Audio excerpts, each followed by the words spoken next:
اقبال خان چی حال داری جان جوره؟ ساعتت خوب است؟ بچم شناختی نشناختی؟ من دل آقا هستم. دل آقا کتی رفیق قماندان غلام در خندوز. سال ما فکرم که از 93 بود آمده بودی طرف خندوز آمده بودی مهاجر شده بودی. باز آستا دیگه قماندان غلام دیگه خوشش آمدی و کت زن علاقمندی نداشت و خوشش آمدی.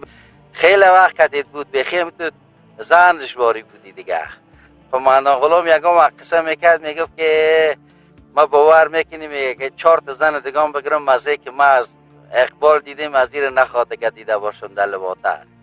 خیلی که قماندان غلام والا کارا کردی و باز یک چند وقت بودی قریب خیلی وقت 3 سال و چقدر رسوایی شد چقدر گپا شد. پدر بیچارهش چقدر عذاب کشید. آخر بچهش پدرش خرید از پیش قماندان غلام